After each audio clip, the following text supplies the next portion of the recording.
Peggy 16.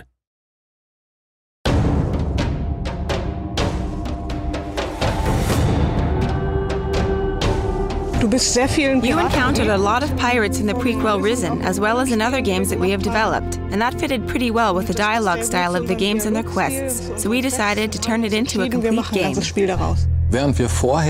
Previously, we tried to establish as many facets as possible with an equal standing. This time, however, we focused very much on the pirate setting, not least because you are left with almost no choice but to join the pirates.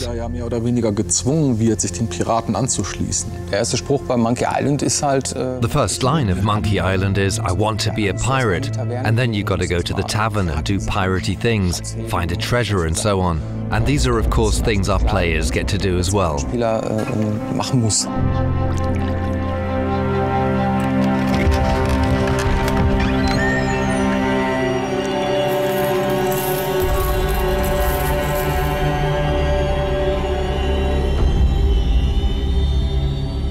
Wie man hier sehen kann, wollten wir raus aufs Meer und durch diese Schiffsreisen halt ein tropisches und exotisches Piratenspiel erzeugen. Hier haben wir die Startlocation. Hier lernt man das Spiel kennen in einem Tutorial. Du kannst dann am Anfang ein paar Monster plätten am Strand oder so, in der letzten Bastion der Menschheit. Du fährst dann auch ziemlich schnell dann mit dem Schiff rüber zu der ersten Insel, die dann schon etwas größer ist, wo es auch zwei Lager gibt, einmal von der Inquisition und einmal hier hinten das Piratenlager. Da wird die Welt ein bisschen größer. Wenn du dich den Piraten angeschlossen hast, dann kannst du dann mit dem Schiff direkt mit den Piraten zu dieser Küstenregion auf dieser Seite dann hinreisen. Die Welt wird immer größer und von da ab hast du dann irgendwann, hier kriegst du dann dein eigenes Schiff und kannst dann auch andere Inseln dann weiter bereisen. Es lohnt sich auf jeden Fall am Ende des Spiels, im weiteren Verlauf des Spiels dann auch nochmal Locations, die man schon bespielt hat, nochmal hinzureisen, weil es da auch noch mehrere Quests gibt, noch im hinteren Bereich des Spiels. Also wir haben damals angefangen. Back then, we started with the prototypes. We just built pretty rough landscapes and walked through them, put in a few trees and various placeholders and checked out how it felt. Too big, too small.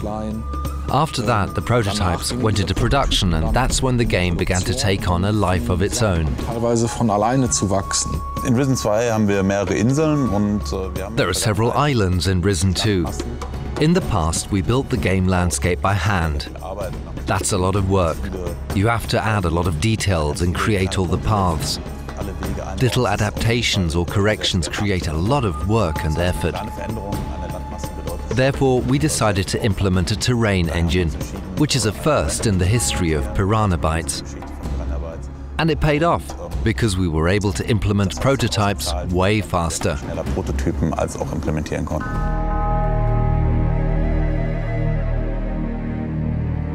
Beim Projektanfang von Risen 2 ging es erstmal darum, ein Setting zu erschaffen.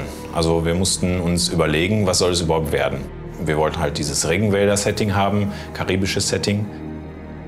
Im Dschungel ist es eigentlich ziemlich dunkel. Ja, im Dschungel gibt es viel Schattenwurf. Es gibt unterschiedliche Baumhöhen und es gibt viel Bodenvegetation.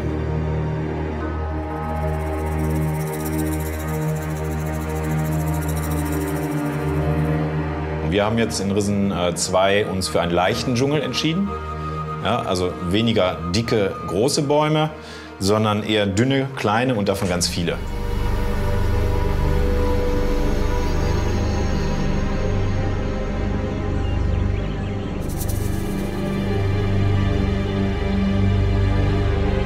Also wir sind ja hier im Ruhrpott und so viel haben wir nicht hier, was wir uns selbst anschauen können. Ja, aber ein paar Wälder haben wir schon und da ziehen wir schon mal selber los mit der Kamera. Die Wälder sind teilweise urig hier, das soll man gar nicht meinen.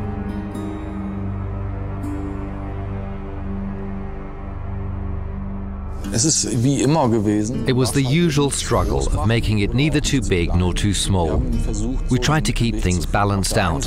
On the one hand, you've got to create a world that's big enough to make it plausible that you require a ship to get from one scene to the next. On the other hand, if it's too big, it gets boring due to the sheer size of it.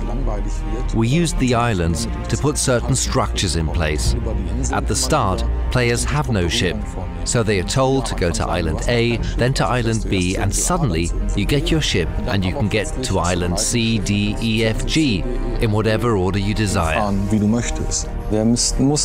We had to think about how to give each island its own unique character, so that every time you set foot on a new shore, you'll find yourself in the same situation, washed up onto an unknown island as in Risen 1. The settings and plots are set up correspondingly. Originally, we intended to have smaller locations, but a lot of them. What we've got in the end are a lot of big locations, and a lot more fun exploring them. We are not able to build a camp that consists of only 5 interacting characters. There's got to be at least 20 of them, and of course each of them has at least one quest for you. As a result, the game has grown. It really became a huge world.